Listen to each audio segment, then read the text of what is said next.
Today I have my friend Greg Sutton joining me, and I'm super pumped. Greg, formerly known as N-Man, was our high school mascot. And when I went to high school, that's basically all I knew him as was N-Man until we became friends and he introduced me to CrossFit.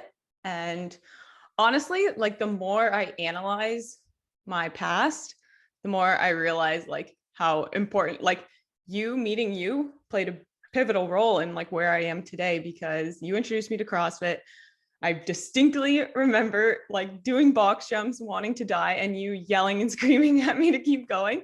And I swear, like the lessons I learned from CrossFit, like what effort is, like what it means to really like push yourself. I took those lessons and they seep into all areas of my life now. It seeped into my volleyball career and now academics. And I actually owe a lot about who I am to the lessons I learned from CrossFit. And I don't think I would have started CrossFit without you. So thank you. But now you and your wife, Vanessa, own your company, Evolve to Excel. Yes. And it's a nutrition coaching company. I'll let you introduce it. I'll let you introduce yourself, and then we'll dive into some questions. Because I mean, I'm coming at this from the perspective of wanting to improve like in life in general, improve metabolic health, prevent chronic disease. And I never intended to go down the route of weight loss. Like that was never my interest, but suddenly that's all people care about. And that's all. And like, if you look at the literature, weight loss is pretty much what's going to dictate your metabolic health, and your body composition is super important to your overall health and longevity. So now all of a sudden I'm in this weight loss industry as well. And you obviously work very closely in this industry. So I just have a lot of questions for you in terms of that. And yeah, so give yourself an intro and tell everyone what you do. Sure. Well, thank you for the intro and mentioning that I am N-Man forever and always. My name is Greg Sutton. I am the co-owner of Evolve to Excel with my wife, Vanessa Zingo. Evolve to Excel offers online one-on-one nutrition coaching, as well as video consultations and some online training programs. We have been working full-time as nutrition coaches for, I believe, a little over 5 years now. I've worked with over 800 clients worldwide, ranging from people looking to just get in a little bit better shape, improve health markers, to world record holders, Olympians, and CrossFit Games athletes. So a wide range of different people. But what I find with nutrition coaching is, the foundation always stays the same. Whether I'm working with someone who's extremely high level, or whether I'm working with someone who is low level, but they aren't interested in sports or really fine tuning things, the foundation is the same. So a lot of the coaching is transferable. It's just how in depth we're going with stuff that changes. But yeah, I'm definitely part of the weight loss industry, as you put it. I think if you're in nutrition, you're part of the weight loss industry pretty much, no matter what. They kind of go hand in hand, because it's weight loss is so important, and I guess also money driven when it comes to the nutrition industry. True. I guess I should have introduced it more from the athletic point of view as well, because that's a lot of what you do. You work with athletes. But very cool. So when you say the foundation, like what do you mean the foundation? Like do you actually have like your own proprietary like foundation, and then that's how you stem into everyone else's like personal nutrition plans or fitness plans, whatever? You know what? It's funny that you say that, because I've thought of kind of like creating like an Evolve to Excel, like step-by-step coaching thing, because we pretty much do have like a general way that we approach our clients. Like we make sure this is in place, we make sure this is in place, and we kind of go in order. You don't want to put the carriage before the horse. You want to make sure that we're doing things in the right order and focusing on the right things in order to give the client the best outcome and the best success possible towards their goals. But when I talk about the foundation, I'm talking about, the basics, daily habits, daily routines, overall organization, stuff like that. Because I can provide someone with using quotation marks here, the perfect plan, perfectly designed for them, for their goals, for their wants, for their needs, how they like to eat, everything is perfect. But if this person isn't organized, if they don't have habits, daily habits, a routine, if they're kind of just, all over the place and just do things at random through the day, it's probably not going to be that successful. So you'll find that a lot of when it comes to building long-term, sustainable, successful changes in your diet or lifestyle, it comes down to organization and building these habits and building these daily routines. Because without that, the foundation's like Jello. I want a rock solid foundation that we can build off of. And then that's when we get into the more fine and detailed stuff if the client wants to get into that. Yeah, I know. The more I'm exposed to this community, the more I realize that weight loss is really just like a psychological battle. It's like you can know everything that you need to do. Everyone knows that exercising is good for you. Everyone knows that processed foods are bad. Like no one is going out for pizza being like, I'm doing this for my health. So you can know these things and still not implement them, which I think is the most interesting part of all of this, because as a coach, like, do you sometimes find you're like a psychologist, like you're like trying to help with behavior change? And I'm sure it's more like life coaching than it is just nutrition coaching. Like, do you have to actually like get like into depth with these people? Absolutely. So what I am is I'm a nutrition and lifestyle coach, but really it should be I am a lifestyle and nutrition coach the majority of the time. Sometimes I'll work with a client and they know what they're doing. They don't have any issues with maintaining consistency with their diet. They just want someone to tell them, when do my calories need to go up, when they need to go down, okay, or my macros where they're supposed to be, or whatever kind of plan I'm setting them up with. And then I just hand it to them and they're good. They're off to the races, no problem. It's rare, but I do have some clients like that. But yeah, a lot of my job has to do with psychology. Like you said, the majority of people know, roughly speaking, what is a balanced diet and what is an unbalanced diet. They know that exercise is good for them, this and that. What I need to dive into with a lot of my clients is these individual things of, okay, why isn't that happening? Why aren't you having success with those things? And like, we could talk for hours about this and the different things that go into that. So the perception that they might have of those changes. I work with a lot of people who they come into wanting to make these changes with a lot of hesitancy because they already have these preconceived notions about the changes that they're going to be making. Eating healthy, eating balanced isn't enjoyable. It tastes like shit. I don't like working out. Stuff like that. So the first step with working with a client like that is changing their perception of the actions that they're making. Because if I go into any change and I'm maybe wanting to see the result, but if I go into that change already having convinced myself that it's not going to be enjoyable, that I'm going to fail at it, there's no point. You know what I mean? You've already made up your mind of how things are going to go.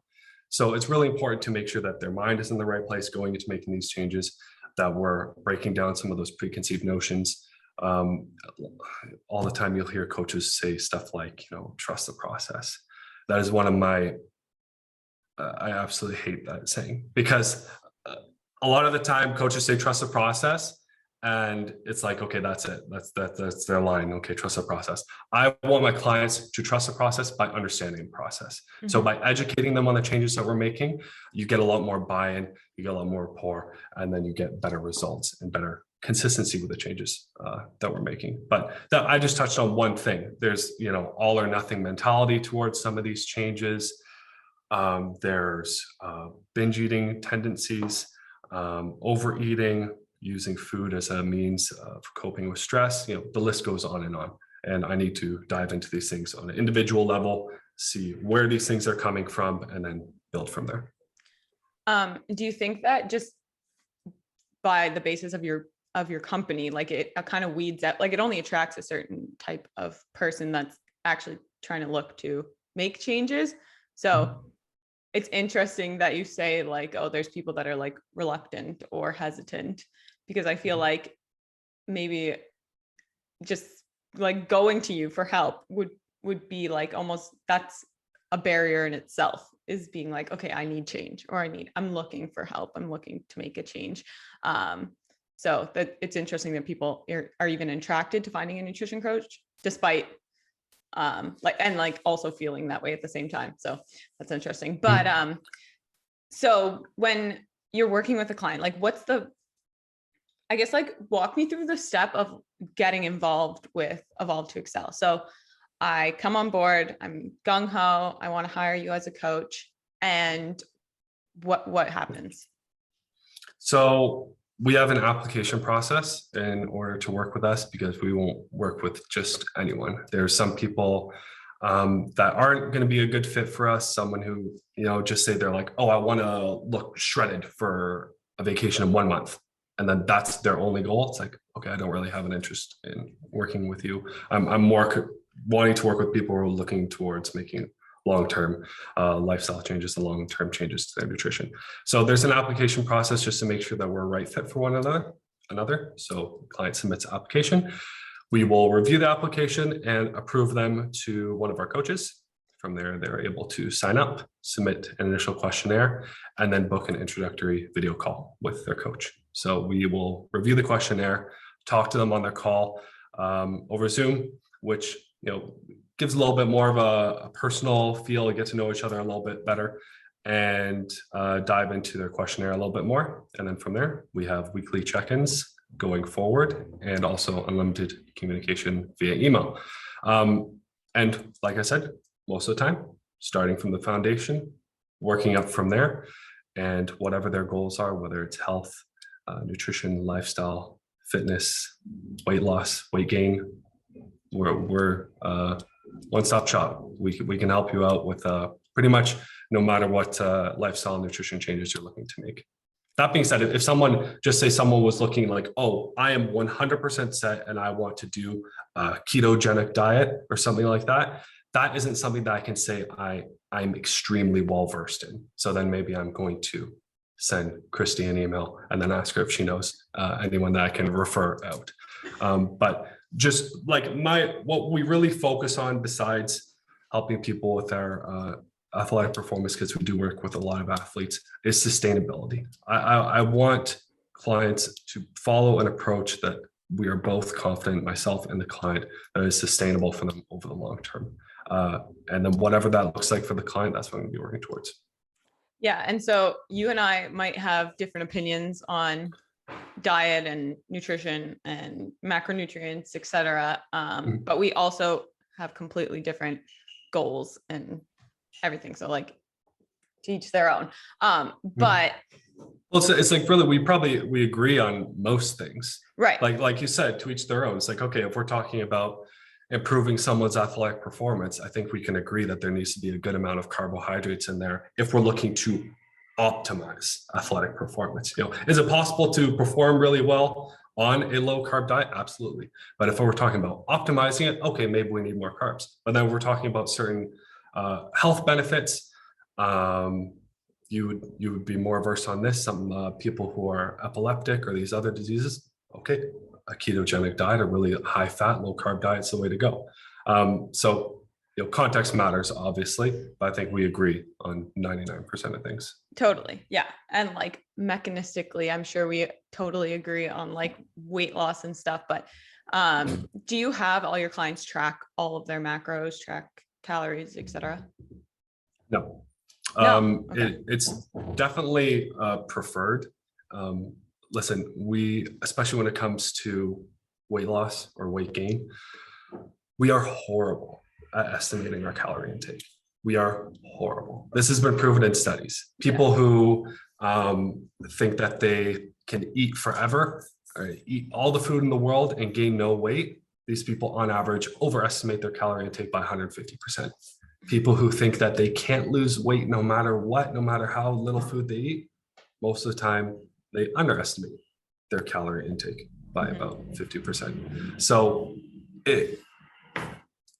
I find, people can often do think that tracking calories, tracking macros, it is very restrictive. It is very obsessive.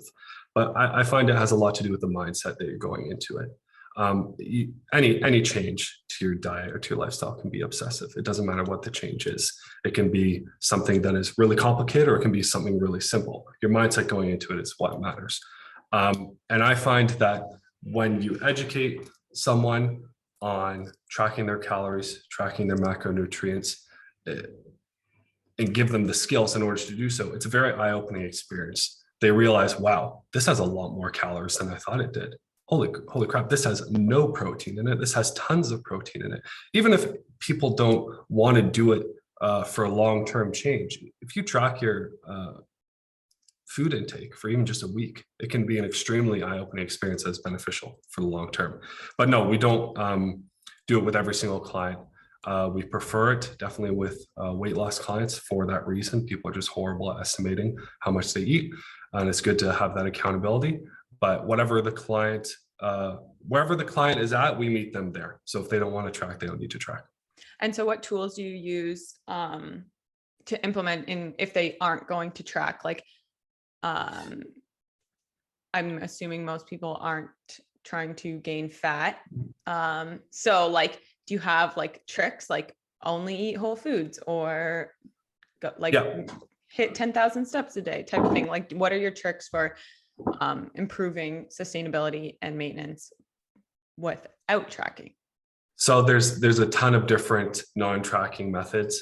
And what I like to do, especially if a client comes to us saying that they don't want to track, I for sure want to have that initial video consultation with them, because I want to be able to go back and forth, bounce some ideas off of them of what they think would be the best approach for them.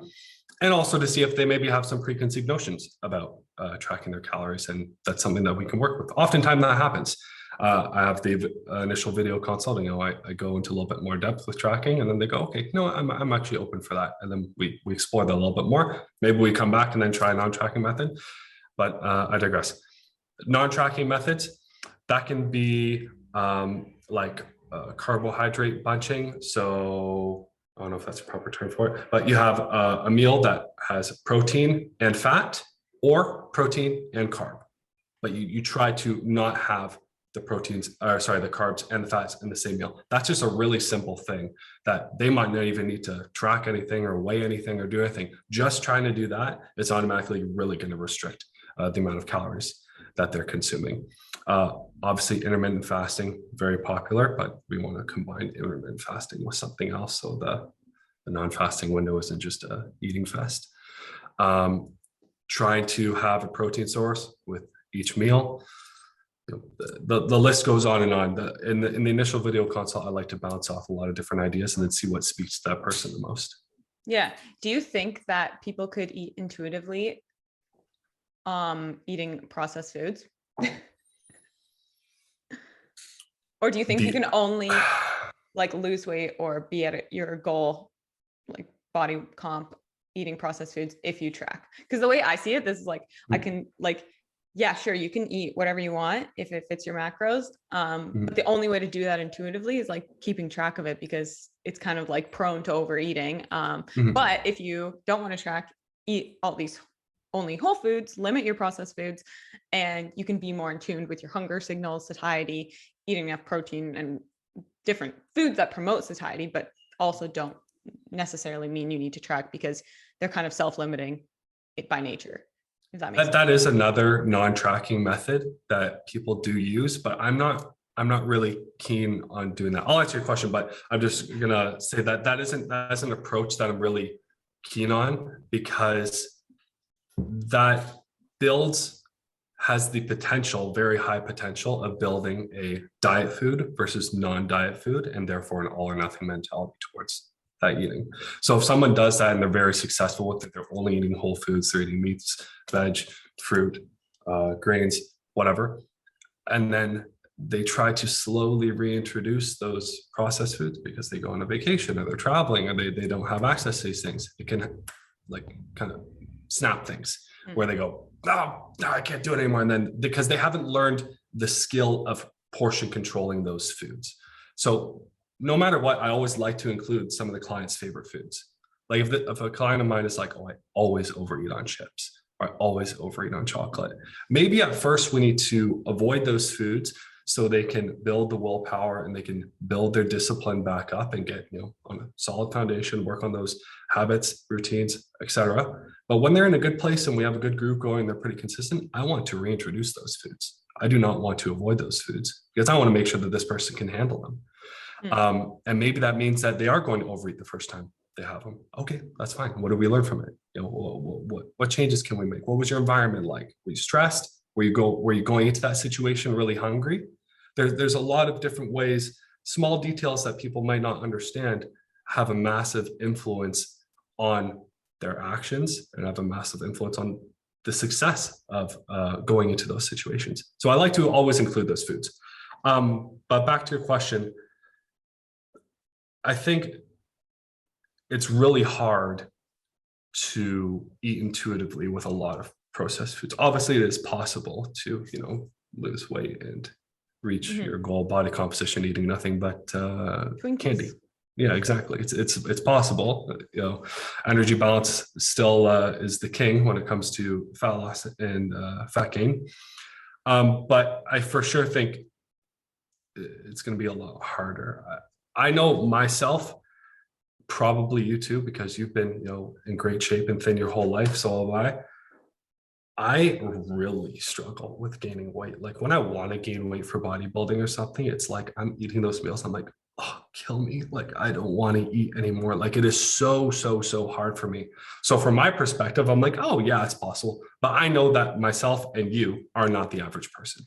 So the average person, I would say if they're only eating processed foods, then that's going to be really hard to eat intuitively. But for me, it's like my body knows like, hey, positive energy balance, slow down, stop eating. It yells at me and I stop eating.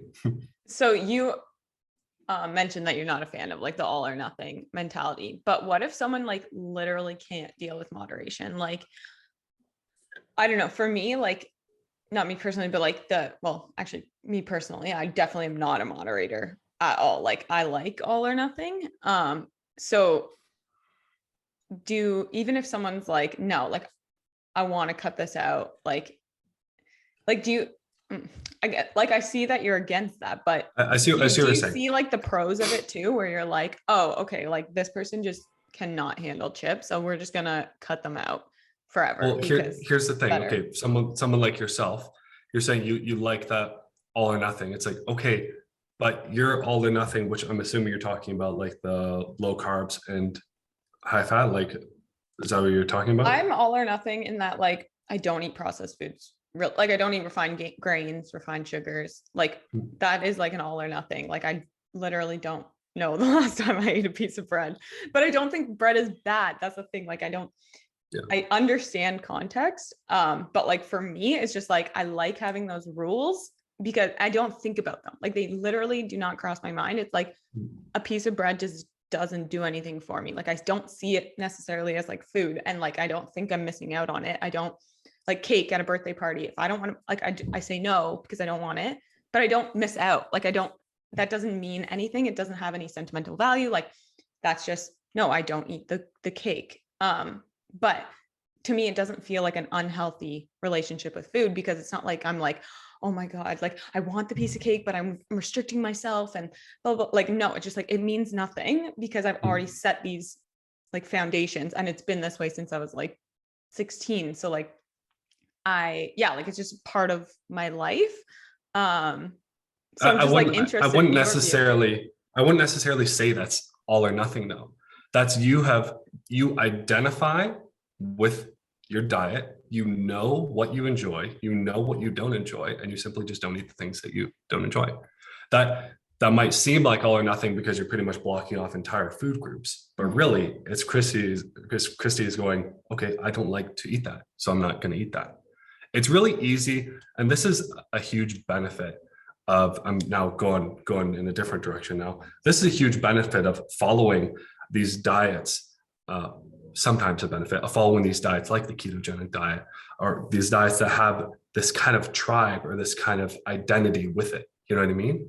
Because our identity massively influences our actions. Mm-hmm. If you identify as someone who follows a ketogenic diet, that means that when you are approaching those situations, when you're about to eat food, that's a part of your identity. So when you see that bread, you go, no, I don't want to eat that because I am someone who eats a ketogenic diet. When you identify it, that influences your actions. That's another thing that I work on with clients all the time. But what you're saying, I don't think that's necessarily an all or nothing mindset. That's just you knowing what you like. Now, yeah. And am I like a minority? Is that rare? Or will most absolutely. people be like binge on the cake because they've restricted for so long? That's exactly what I was about to say. It would be totally different if you're like, oh no, I don't like that. But then every couple months you freaking just go nuts and you can't control portion control and you are eating those foods and you actually do like those foods. That would be a totally different situation. That's an all or nothing mentality because it's either on or off. You're not all or nothing. You're just all off. Yeah. Those foods all the time. You know what I mean? It would be totally different if you were struggling with consistency with that, but you've been doing this consistently for like years. Yeah, it's clearly just how you enjoy eating. Yeah. And like, that's why I wanted to talk to you today, because like, I genuinely just don't understand. Like, I don't know what it's like to like see a piece of cake and have that mental battle. Like, do I eat it? Do I not? Like I know that that's most people. And I just know that I'm weird. Like, I completely understand that I am just like a freak sometimes when it comes to this type of stuff. So like, I want to learn like what's normal. So here's the thing. You are educated. You know that there's nothing wrong. There's nothing fundamentally wrong with that bread or that candy or that sugar. You just don't want to eat it. Yeah. Okay. Now put yourself in a situation where you are someone who wants to eat that food. You do want to have that food. You perceive this food as being bad. This is a bad food. So now you want it, but you're like, that's bad. So now you're starting to struggle with yourself. Decision fatigue is building up. Now you're like, okay, I'll just have a little bit. So you have a little bit, and now your anxiety is ramping through the roof. Your anxiety and stress is ramping through the roof before the food even touches your lips. So you're not even paying attention to what you're eating, even though you think that you're paying attention to what you're eating, because your anxiety is so freaking high because you just broke your diet rule. And now your diet's going to go down the drain. Now you're probably not going to stop eating. And then your anxiety is getting higher. And then your stress is getting higher. And then boom, that's how these situations go. Yeah. So a huge part of combating this all or nothing mentality, especially when it comes to overeating, is giving yourself permission to enjoy the food. You have given yourself permission to eat that food if you want to eat that food. You just don't want to eat it. Yeah, so it's easy for you not to. The issue is when people see this food as good or bad, they're not allowing themselves to enjoy the food because there's something fundamentally bad about the food. So they want to enjoy it. They want to get the pleasure. They want to get the comfort from that food, but they're not allowing themselves to because of this label that they're slapping on it. Yeah. So a huge part of overcoming that is ripping that label off, educating this person, and then maybe actually practicing enjoying those foods in moderation. There's a book called The Joy of Half a Cookie, where it pretty much just dives into this big time. And that book, when I read it, was very eye-opening for me and influenced a lot of my coaching today. Because it's really important that you give yourself permission to enjoy those foods. And when you give yourself permission to enjoy those foods, you get the pleasure that you should be getting from it. Because if you aren't allowing yourself to enjoy it and you aren't getting the pleasure from it, what do? You reach for more, you reach for more, you reach for more. And then the next day, maybe you reach for more. So that turns from, one snack into maybe a 1 or 2 week off the rails kind of deal. So because they keep searching for that pleasure. You've had clients successfully go from like eating crappy food to like being able to include these foods in moderation. I just it's mind blowing that like people can actually moderate like these hyper palatable, highly engineered foods that are literally made to keep eating. Mm-hmm. Like it's 1000%. Controlling our biology to be able to moderate them seems impossible, in my opinion. Mm-hmm. Mm-hmm. No, it absolutely is possible. And it goes deeper than what I just talked about. It also has to do with, setting your environment. If I'm looking to portion control pizza and I sit down at this table and I open up a box of pizza in front of me, I might just keep eating that pizza until that pizza is gone. Mm-hmm. I did not set up my environment for success. You know, if you want to avoid something, out of sight, out of mind. So there's stuff like that too. And that's really important when it comes to the highly palatable foods. Because listen, I'm a nutrition coach. I'm also a bodybuilder who has dieted down to ridiculously low body fat percentages. I have the skills and the tools to push diets to the absolute extreme. If there was a bowl of Skittles in front of me on this table, I would be eating those Skittles. Okay. It doesn't matter if I'm a bodybuilder or I'm not. It's a temptation right in front of me. There's a quote by James Clear. I'm on my laptop. I'm just going to pull it up. It's right here. So many good quotes by James Clear. Oh, that Atomic Habits is just gold. Okay, here it is. The idea that a little bit of discipline will solve all of our problems is deeply embedded in our culture. Recent research shows something different. When scientists analyze people who appear to have a lot of self-control, it turns out those individuals aren't all that different from those who are struggling. Instead, disciplined people are better at structuring their lives in a way that does not require willpower and self-control. In other words, they spend less time in tempting situations. The people with the best self-control are the ones that need to use it the least. So people who often really struggle with overeating and they struggle with snacking and they're wanting to lose weight, but they just can't avoid those foods, they have unknowingly set up their entire environment where they're constantly exposed to these temptations. They come home, what's in the kitchen? All their favorite snacks. When they go to the grocery store, what do? They go straight to their snack aisle. Mm-hmm. When they're driving to and from work, they drive the route where they can go to the McDonald's or they can go to these places. And the more you expose yourself to those temptations, your willpower just, because when psychologists analyze willpower, it acts like an actual reserve in the brain. So the less that you use, the more that you have. Yeah, but then that kind of supports my argument of like, don't even have these in moderation, because like, what is moderation? Maybe when you go out to a restaurant, but you don't keep them in the house, or because like if someone's pantry is full of snacks and all these foods that they're trying to limit in order to reach their goals, having them around seems like they're going to have to use a little bit of willpower and a little bit of discipline. But like we're saying, like willpower, it only goes so far. Like you can only use so much willpower. So but it's okay to use a little bit of willpower though. It's okay to use a little bit. You just don't want to be using it all the time. Yeah. So if I'm structuring my environment where I'm rarely exposed to those temptations, it's totally fine if I have my favorite snacks in the cupboard, because maybe that's the only temptation I'm ever exposed to the entire day. So my willpower is sky high and I'm just taking a little bit out of the top. So I still have tons of willpower. And then it's also, do I leave my snacks on the counter, or is it behind a cupboard? Is it at the very front of my fridge, or is it placed towards the back of my fridge? If I have trouble portion controlling something, am I getting a massive bag of it, or am I getting individual packs of it? There's all these small decisions that can have a huge influence on how much willpower it's taking out of you. So if you're structuring your lives in a way that you're very rarely getting exposed to those temptations, it's really easy to have enough willpower to avoid something or not go along with something that is very tempting if it's not that frequent. Yeah. Okay. Let's switch into a new topic. What is like the most common thing that people struggle with? Like, is it mostly like nighttime eating? Like people are so good throughout the day and then it gets to the end of the day and all they want to do is binge on the couch and watch TV? Or like, do they struggle with having partners that aren't on board with their new habits, or like having kids or families? Like what's a big barrier for people?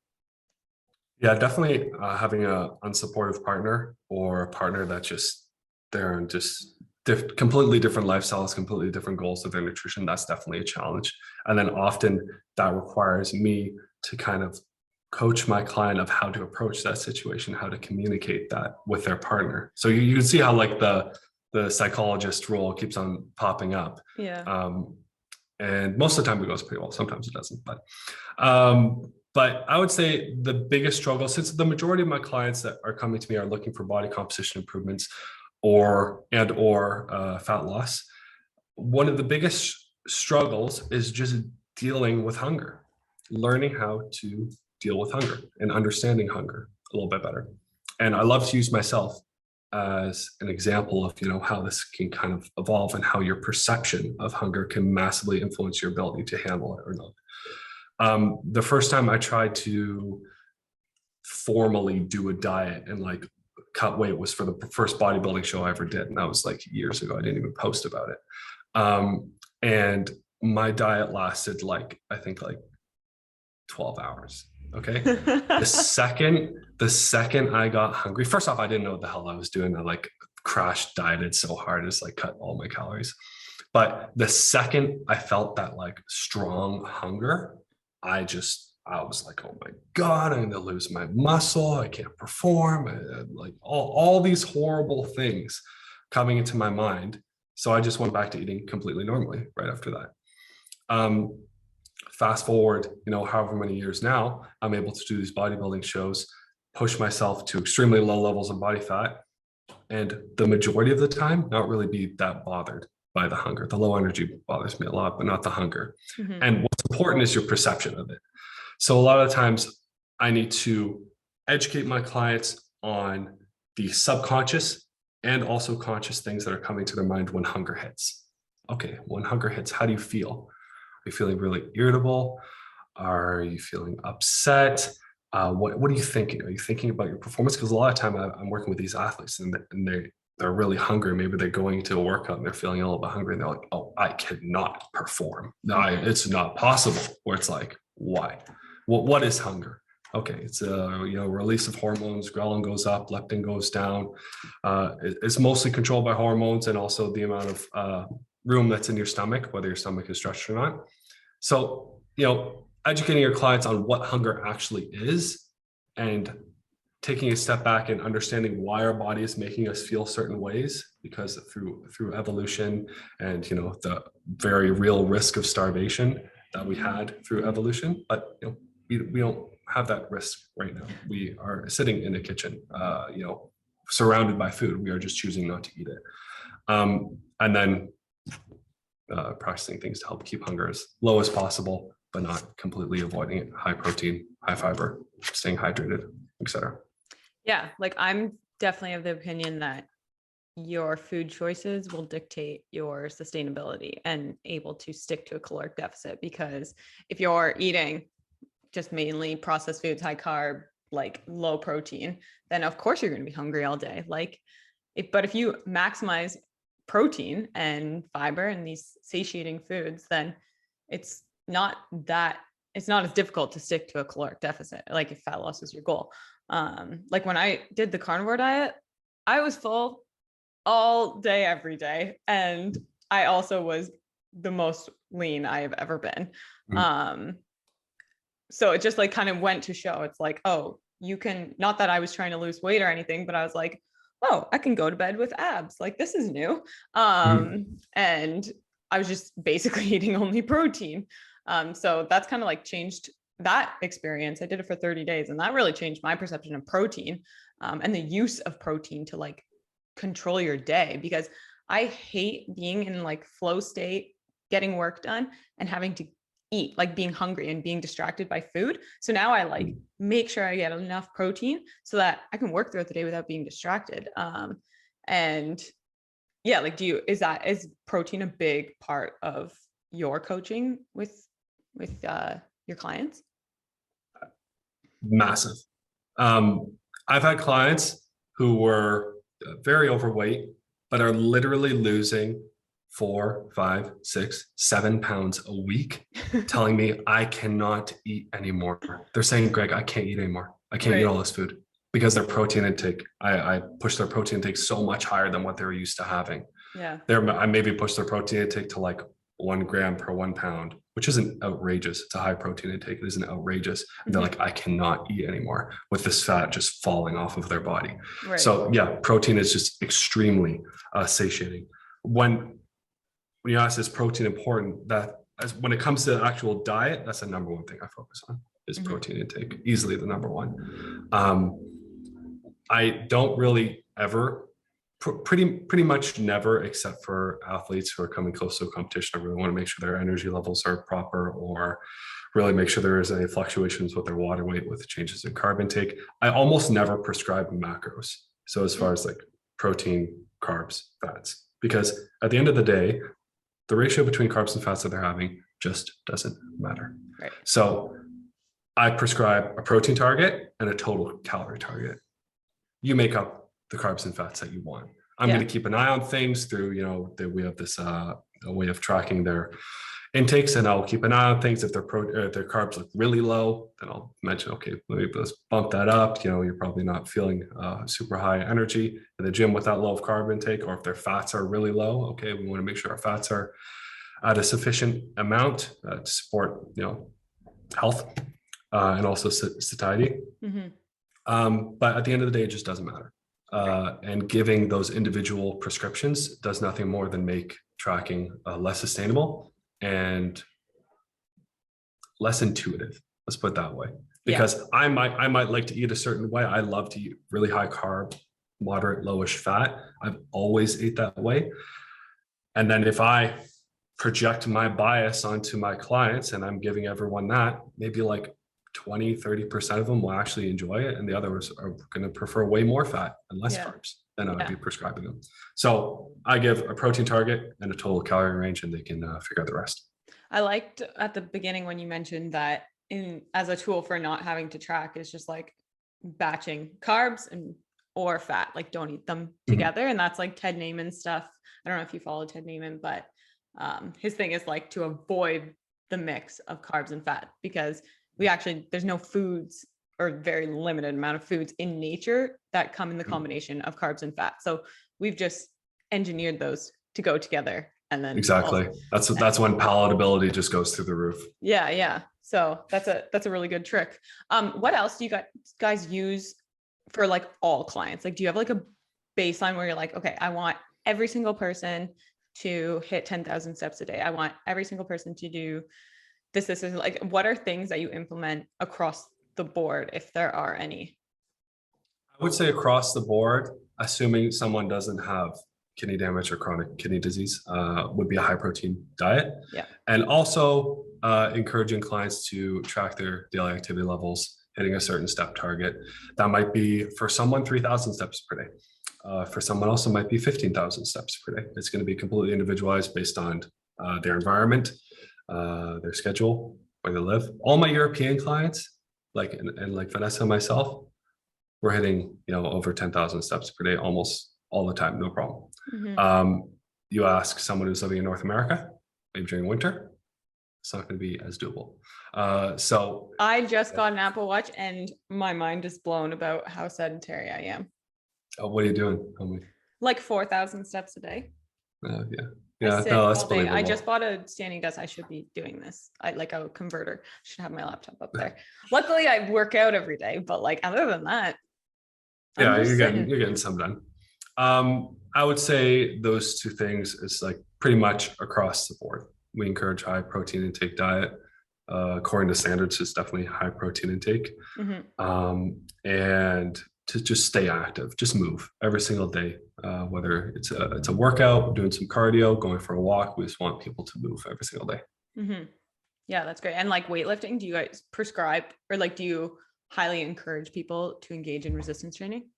Yeah, unless if I'm working with a marathon athlete or a triathlon athlete, I'm not going to recommend they do any weightlifting because of the interference effect that's going to mess with their performance. But if someone is just looking to improve their health, then 100% I'm going to recommend resistance training. Even if it's once per week, twice per week, do something, get your bones, get your joints under a little bit of pressure. Yeah. And working with CrossFit athletes, like, has it been eye-opening to work with CrossFit athletes? Because CrossFit athletes are like a whole league of their own. Like they train so much. They're doing endurance, but they're also doing strength training and they're doing everything. Do CrossFit athletes have to like even worry about caloric intake? Like, do they? Yeah. What is it like working with a CrossFit athlete? Okay. Especially when we're talking about higher level CrossFit athletes. Like I work with Allison Scuds. She's obviously very high level. Okay. Well, there's a nutrition pyramid, a pyramid of hierarchy. There's a pyramid of hierarchy for health, and there's a pyramid of hierarchy for performance. Mhm. The health pretty much completely changes depending context, but performance, the number one most important thing is calorie intake. And that is especially the case for CrossFit athletes, and that is especially the case for endurance athletes. Calorie intake is extremely important. You cannot perform if you do not have the energy to perform. It's that simple. We are machines. If you do not put enough fuel in the machine is not going to function to the best of its ability. So calorie intake is extremely important. Someone like Scuds, her calories are high, like so high. People would be shocked at the amount of food that she's eating, but she trains that hard.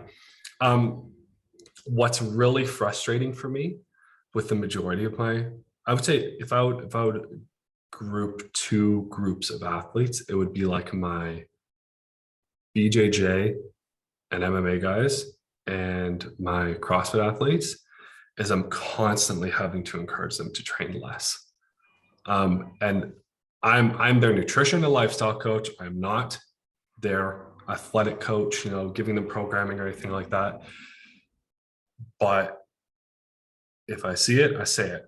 And a lot of these people train way too much. They think more is more is better. And that's just not the case. People are doing like 15, 20,000 steps per day and then training like 6 days per week. And then 4 of those sessions are 2 times per day. It's like if you train past your maximum recoverable volume, there's nothing I can do to help your recovery. I'm sorry, I shouldn't say that. I can't help your recovery, but there's nothing I can do to make sure that you're going to continuously recover from that. And fatigue is going to accumulate and you're going to get injured, or your performance is going to go down the gutter. And then you're going to think I need to train harder because my performance is going down the gutter. And then the problem gets even worse. So a lot of the time I'm telling people to train less, and encouraging them to train less, get at least 2 full rest days per week, etc. And then there's some high level nutrition things that we can do to boost recovery during certain times. But a way that I monitor or try to monitor whether they're overtraining or not is I get them to report their resting heart rate. And that is a really, really good indicator of if someone is overtraining, because their resting heart rate will start to climb and it'll go up and up and up. And that shows me that this body is in a really stressed state and it needs to rest, get a solid deload. And then this person might deload for a week and then their resting heart rate drops 8 points. I'm like, there you go. What's like, when do you measure your heart rate to see that? Or do you just measure at the same time every single day and then see the trends? Or no, well, most of the time someone will have like average? a Apple Watch or a Garmin or Oura Ring, and they'll be able to give them the daily average. But you can take your resting heart rate whenever you want. Just make sure it's consistent. You've been sitting down for at least, I don't know, 10 minutes and you're not stressed out on the phone with your mom or something. Okay, mine's at 54. Is that good?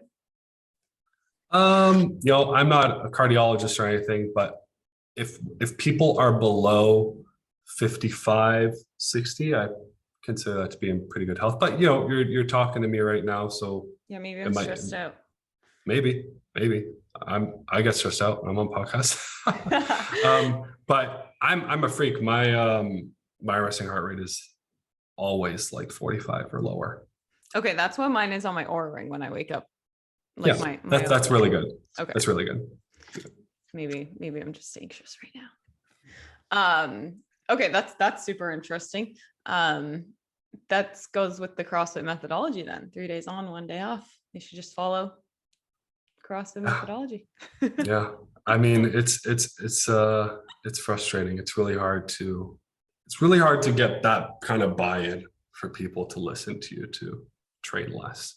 Totally. I'm honestly shocked by how long people's CrossFit careers are with the amount that they train. I'm like, how are you not just constantly injured or like dying? Yeah, I know. Well, honestly, I think the reality is a lot of them are constantly injured. They're getting, cortisone shots. They're just doing whatever it takes to just keep going.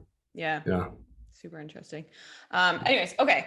Anything else you want to touch on in terms of like behavior change or anything mindset wise around food that you think is super important that I didn't necessarily lead you into to talk about? I mean, I think we covered a lot of it. We covered a lot of good topics. All or nothing mentality, the importance of enjoying the food that you're having when you do have some of your favorite foods. And this is especially the case when you're making those dietary changes, when you're in a calorie deficit or anything like that. The importance of your environment, shaping your environment for success, not keeping temptations around, not constantly exposing yourself to temptations, and how that is the key to keeping your willpower really high. I think we covered a lot of good topics. What is an expected, like, realistic rate of weight loss for people? Say someone's like overweight and they just want to lose weight. So context matters. How overweight they are is going to be really important in determining that. But there is a common misconception, and that is that you don't want to lose weight too fast. We want to make sure it's a controlled weight loss, not too fast. When really there isn't a lot of truth to that. Obviously, if someone is just completely crashing their calories, and now they're not able to get enough micronutrients, they're not able to get enough protein, stuff like that, that isn't not a healthy approach, and it's unlikely to be a successful approach. But you can lose weight very fast and it be successful. There have been studies done on this with different rates of weight loss, and people who lost weight very fast had similar results, if not better, long-term outcomes with maintaining that weight loss. Right, yeah. So that's a hard question to answer, because again, context matters with how much weight that person needs to lose. But I think what's most important, like I said at the start of this, is that you're focusing on those foundations, because you need to make sure that you are working on the skills and working on changes that you are confident you can maintain after this diet or cut is done. Because if I'm someone like myself, so this is a good example. I love carbs. I keep saying that. I love carbs. I'm definitely a high carb guy, low moderate fat. If I'm like, oh, all my friends are having so much success with the keto diet, Christy is having so much success with the keto diet, I'm going to go on the keto diet because I want to lose some weight. Okay, I go on the keto diet. I see amazing results. I'm down 40 pounds fat. My body composition is great, but I like carbs. Then that's not a good approach for me to take, because I'm eventually going to reintroduce those carbs, and I have not yet learned the skills of how to reintroduce those carbs and to eat those foods in moderation without doing something extreme like cutting them out completely.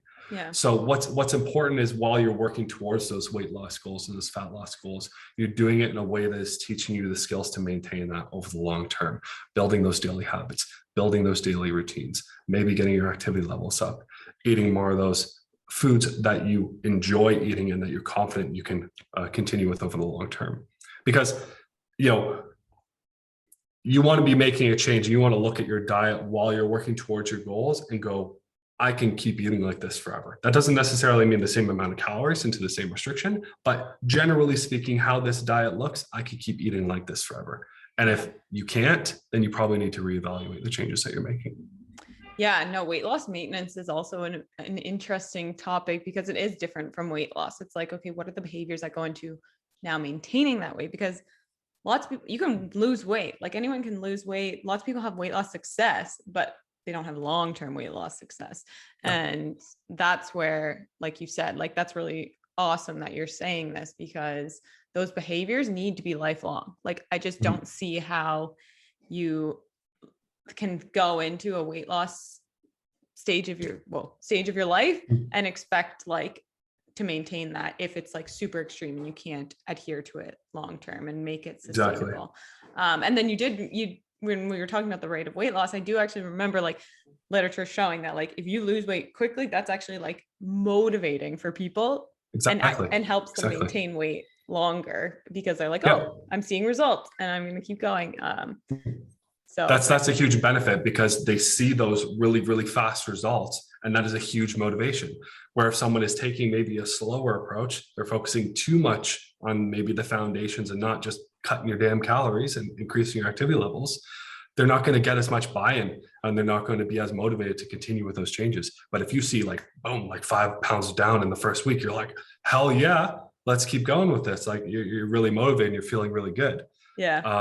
And then, the whole adaptive thermogenesis and the adaptations that come from making those aggressive weight loss or calorie changes. I wish I could remember who I got this analogy from, but those metabolic adaptations are like an elastic band. So it doesn't matter how fast or how slow you stretch the elastic band. When you get that far away from your maintenance calories, it wants to snap back that much. So it doesn't matter if you go there really slowly or if you just go boom, the snapback is the exact same. Yeah. So people say, a lot of people have said and do still say that, you don't want to do aggressive cut because then you're going to go into starvation mode, or your adaptive thermogenesis is going to ramp up through the roof. That isn't actually true. Depending on what your deficit is, that is how big the adaptive thermogenesis correction is going to be. Yeah, I guess with the caveat of like, okay, what's happening to your lean body mass?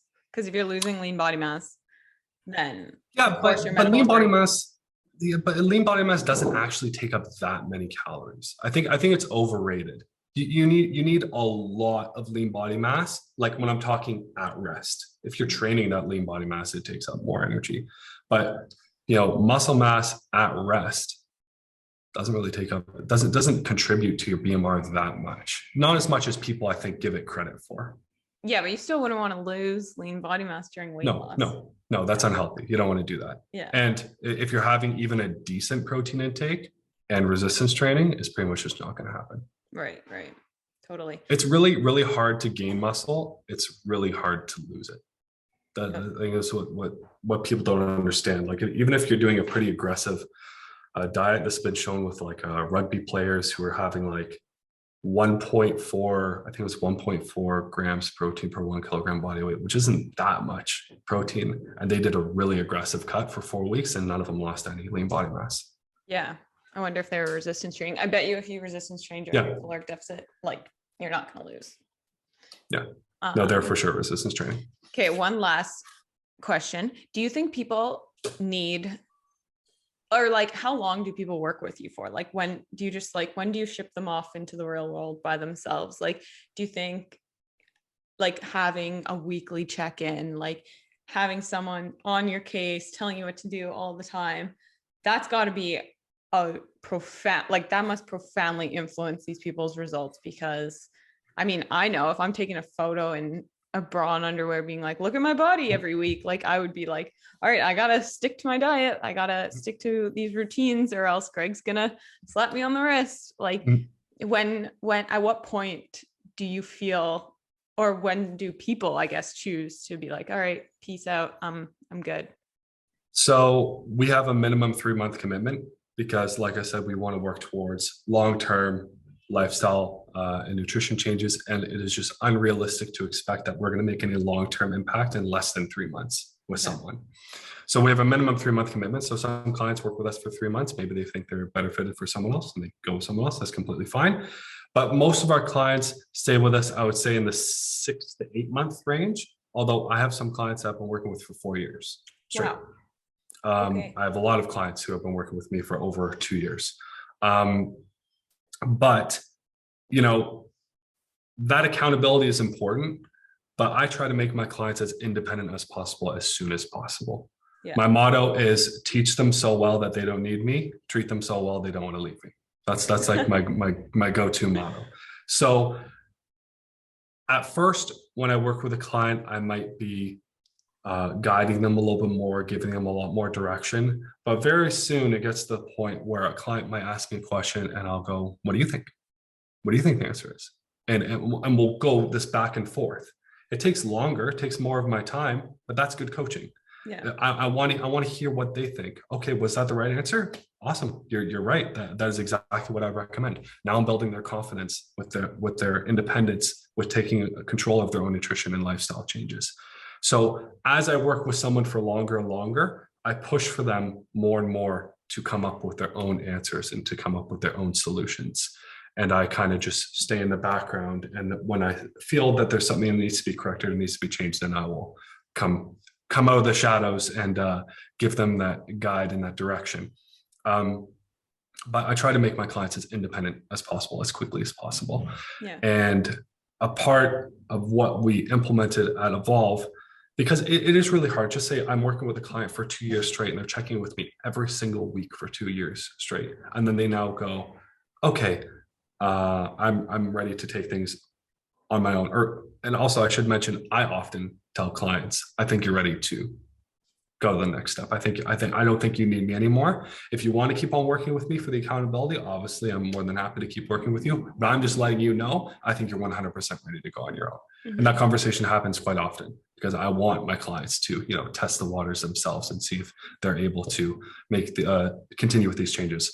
But it is really hard to go from those weekly check-ins to then nothing at all. So what we have at Evolve is a graduate program where clients who want to work towards their full independence, they go from weekly check-ins to then monthly check-ins. So it's a lot more independence. They're going 1 month without speaking to me. And then we check in once per month, maybe do that for a couple months, and then boom, they're good to go on their own. Yeah. And do you think that people would be successful without coaching? Like, do you think if you just were like, here's your plan, go off and do this, like, do you think like a very small percentage of people will find success? Very small, very, very small. Because like I said, the majority of my coaching doesn't have to do with the nitty gritty and the fine details of the macros or the calories or the type of food they're eating. It has to do with psychology. Mm-hmm. Why are you struggling with these changes? What are these challenges you're running into? Where is this coming from? Are there preconceived notions? Do I need to educate this person? Do I need to dive into their past relationship with food and exercise? That can't come from just a plan. Yeah. It's not possible. So that's why, it's important for a lot of people to have success with these changes over the long term, to work one-on-one with someone who can dive into those issues in a little bit more depth. Yeah. It's all very interesting. I love this. Okay, let's wrap it up. This was awesome. Awesome. I learned a lot. This was fun to chat with you. Yeah. Any parting words? Where can people find you? You can find Evolve to Excel at www.evolve2excel.com or at Evolve to Excel on Instagram. You can also find me at greg.sut, S-U-T, on Instagram. And I'll be more than happy to answer anyone's questions. Just shoot me a DM or shoot me an email. Awesome. Well, thank you so much for chatting with me. And I think that people enjoy this. Thank you very much for having me on. I think that was a lot of good topics that we covered.